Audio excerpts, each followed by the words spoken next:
कैसे हो मेरे दोस्तों। आपका स्वागत है हमारे चैनल पर। कहानी की शुरुआत होती है मेन लीड के एंट्री से, जिसका नाम है बेक सोन, जो साउथ कोरिया के प्रेसिडेंट का स्पोक पर्सन, और वह इवेंट पे आया था। थोड़ी देर बाद ड्रामा की फीमेल लीड एंट्री करती है, जिसका नाम है होंग ही जू, और वह बोल नहीं सकती है। दोनों को साथ देकर वहाँ के लोग उनके बारे में बातचीत करना शुरू कर देते हैं, और वे कहने लगते हैं कि ये लड़की इनके साथ क्या कर रही है। मेन लीड कहता है कि तुम फिक्र मत करो, ये तुम्हारे बारे में नहीं, ये मेरे बारे में बात कर रही है, और ये तुम्हारे बारे में जानना चाहते हैं, और हमारे रिश्ते के बारे में किसी को भी पता नहीं लगना चाहिए। हमें इनके बारे में जानने के लिए हमें एक दिन पहले का फ्लैशबैक दिखाया जाता है। फीमेल लीड एक न्यूज चैनल के स्टूडियो में थी, जहाँ वे अपना काम कंप्लीट करने के बाद जाने लगी थी। तभी हमारा मेन लीड लाइव होता है, जो यहाँ लोग सभी लाइव देख रहे थे। न्यूज एंकर यूरी यहाँ पर दूसरी फीमेल लीड है, जो मेन लीड की बहुत बड़ी फैन है, क्योंकि मेन लीड भी पहले एक साउंड कास्टर था। मेन लीड को देखकर फीमेल लीड को बहुत ज्यादा गुस्सा आता है, और वह उसे मिडिल फिंगर दिखाकर चली जाती है। यहाँ पर हमें पता चलता है कि हीरो हीरोइन की पहले 3 साल पहले शादी हो चुकी है। आप यहाँ पर पता चलता है कि उनकी शादी सीक्रेट है। इसके बारे में उनकी फैमिली के अलावा किसी और को नहीं पता कि उनकी शादी कैसे और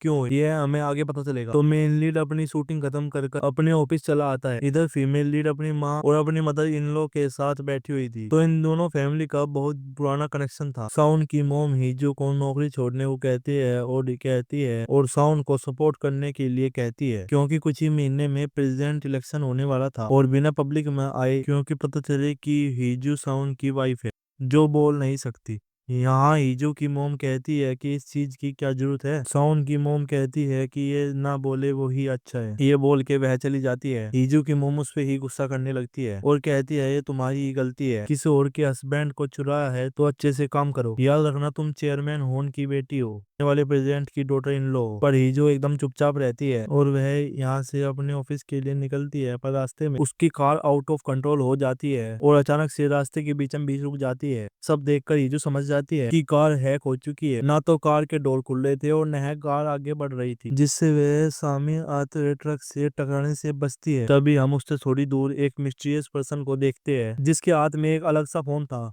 जिससे हमें समझ आ जाता है कि कार को हैक उसने ही किया था। और वह ईजू की कार की तरफ बढ़ने लगता है, और वह ईजू की कार के अंदर चला आता है। जब भी साउंड के फोन पर एक कॉल आता है और उसका असिस्टेंट कहता है कि एक अजीब से नंबर से फोन आया है। साउंड कॉल को पिक करता है, तभी सामने से आवाज आती है कि मैं तुम्हारी वाइफ को मार दूंगा। साउंड पूछता है तुम कौन हो, तुम क्या बकवास कर रहे हो। तभी हम देखते हैं कि साउंड को फोन करने वाला वह मिस्टीरियस पर्सन था, जिसने कार को हैक किया था, और वह ईजू के गले पर चाकू रख साउंड को धमका रहा था। साउंड की फोन की बैटरी डाउन हो जाती है, और तभी चार्ज पर लगाकर और वह तभी ईजू की मोम को फोन करता है और ईजू के बारे में पूछता है। ईजू की मोम कहती है कि वह थोड़ी बार पहले मेरे साथ थी, और काफी बार पहले वे मेरे पास से घर की तरफ निकल चुकी है, और जान के वह रिलैक्स होता है और टोजी को किडनैपर का नंबर ट्रेस करने के लिए कहता है। थोड़ी देर बाद वह किडनैपर दोबारा से फोन करता है, तो साउंड उसे कहता है कि मार दिया तुमने मेरी वाइफ को, क्या तुझे पता भी है मेरी वाइफ कौन है। तभी किडनैपर कहता है कि मैंने तुम्हारे वाइफ के गले पे चाकू रखा हुआ है, अगर कॉल काटा तो तुम्हारी वाइफ का गला काट दूंगा। मेन लीड कहता है कि मैं मजाक के मूड में नहीं हूँ, इसीलिए तुम जो भी हो प्रैंक कॉल करना बंद कर दो। किडनैपर कहता है कि मैं सच में मार दूंगा, तो मेन लीड कहता है कि मार दे। किडनैपर कहता है कि अभी नहीं, अभी तो फीसों की बात करनी बाकी है। मेन लीड कहता है जो तेरी डिमांड है वो तू कर ले, मुझे कोई फर्क नहीं पड़ता है, इसीलिए दोबारा फोन मत करना। और ये बोलकर वह फोन काट देता है। ये सुनकर किडनैपर को गुस्सा आ जाता है और वह एक बार से हीजू का गला घोटने लगता है, और तभी कार ऑटो कंट्रोल होने लगती है, तो किडनैपर उसे छोड़ देता है और गाड़ी को अच्छे से चलाने के लिए कहता है।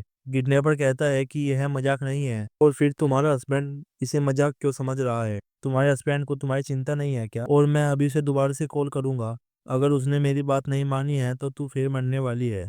किडनैपर दोबारा से फोन मिलाता है, लेकिन साउंड फोन उठा नहीं रहा था। तभी किडनैपर गुस्से में आकर हाउजे के गले पर कट मार देता है, और वह गुस्से में आकर इधर उधर लात मारने लगता है और कहता है इट्स ओके, यह फोन बहुत अलग है, इससे बस साउंड को ही फोन लगाया जा सकता है, और वह इस नंबर को 10 मिनट बात करने से पहले ट्रैक नहीं कर सकता है, और मैंने वो चेंजर भी ऑन किया है, इसलिए वह मेरी आवाज भी नहीं पहचान पाएगा। और तुम्हें पता है कि तुम्हारी कार को मैंने पहले से ही हैक किया हुआ था, मैंने यह परफेक्टली प्लान किया हुआ था, और तुम्हारा कमीना हस्बैंड मेरा फोन ही नहीं उठा रहा है। किडनैपर दोबारा से फोन करता है, तभी मेन लीड फोन उठा लेता है। तभी किडनैपर कहता है कि मैंने कहा था ना मैं तुम्हारी पत्नी को मार डालूंगा, मेन लीड कहता है कि हाँ तो मार देना, जब उसकी मुर्दा लाश बन दे तब फोन करना। ये कहकर वह फिर से फोन काट देता। फिर किडनैपर को बहुत ज्यादा गुस्सा आता है। साउंड की यह बात सुनकर तो हिजू को भी बहुत ज्यादा गुस्सा आता है और गाड़ी को बहुत तेजी से चलाने लगती है, जिससे स्लिपरी रोड आने से उसके टायर स्लिप मार जाते हैं, जिससे वह किडनैपर कार से टकराकर बेहोश हो जाता है। सीट बेल्ट लगाने के कारण हिजू सेफ होती है तो साउंड अपने घर के लिए निकलता है और हिजू